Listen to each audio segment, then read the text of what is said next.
This is a state that almost anyone can relate to. You feel exhausted after a long day, and even if you didn't do anything, you didn't do that much, you arrive home and then you feel exhausted and you don't understand why do you feel this way.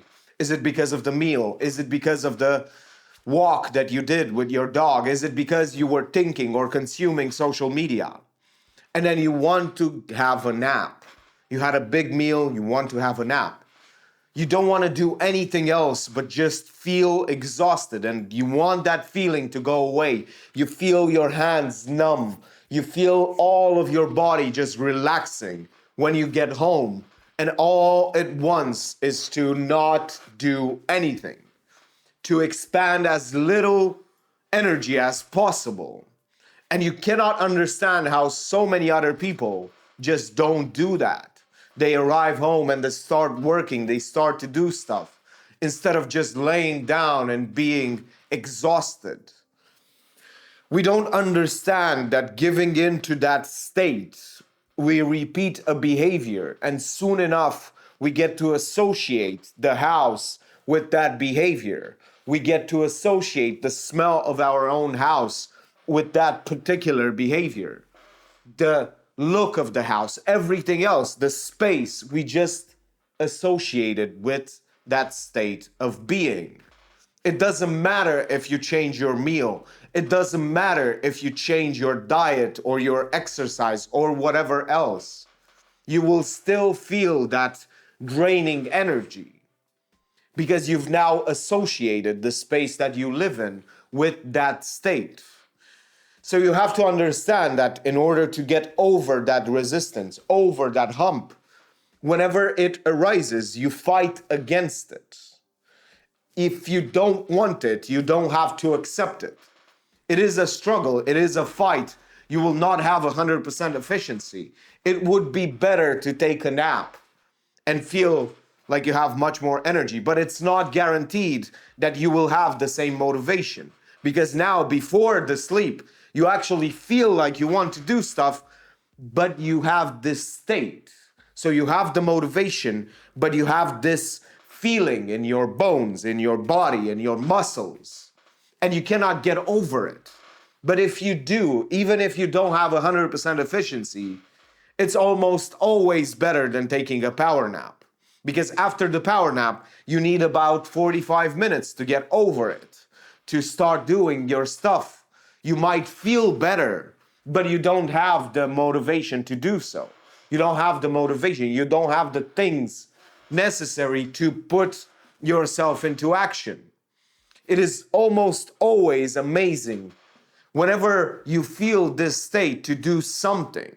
I used to go to the gym, and when I picked up weights, I don't know why, but whenever I had this weird state in my body and I was expecting a subpar performance, I would actually get an increasing strength. It was crazy to really feel those emotions, to really feel that boost of power.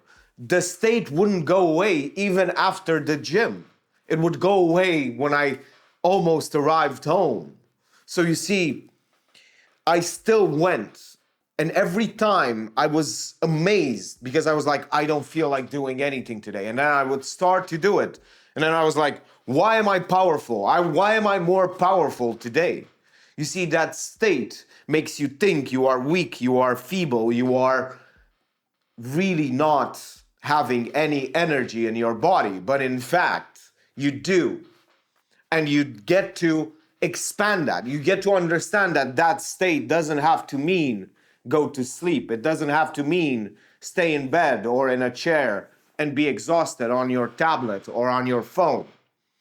You can really be productive in that state. And once you understand that, once you understand that you can have productivity during that state, you start to see it differently. You start to ignore it somewhat. And then you start to work. And soon enough, it just goes away. It is a little bit, you feel your eyes just going together, and you basically don't feel like you have enough energy. But if you incrementally change your habit, of giving in to that state.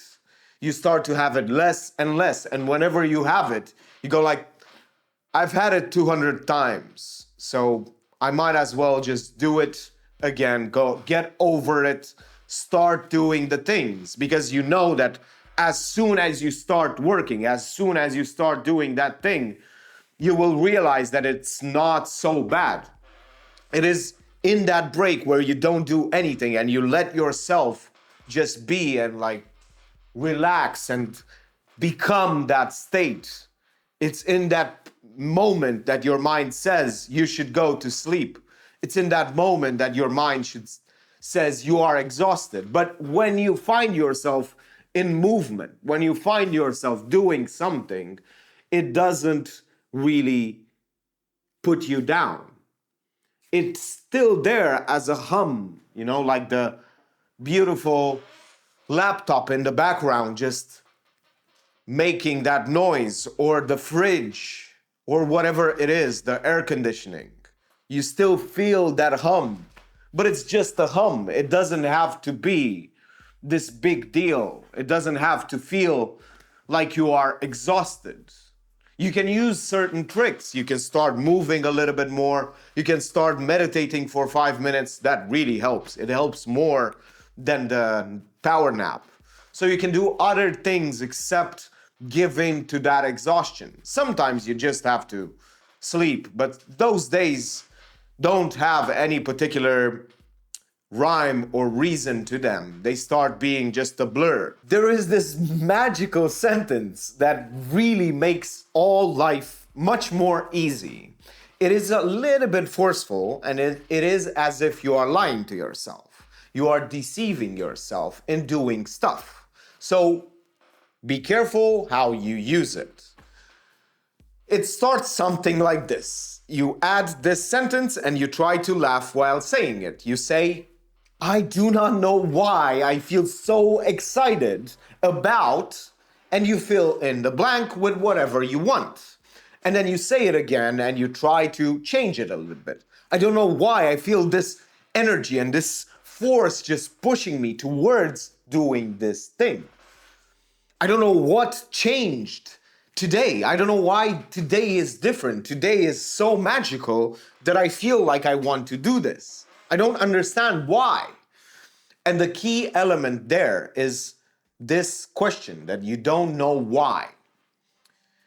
It's predicated on the fact that laziness and procrastination are not really character traits. They are not what you are. They are something that you do. They are habits. You've repeated those habits enough times that now you identify with them. So of course they are hard to break.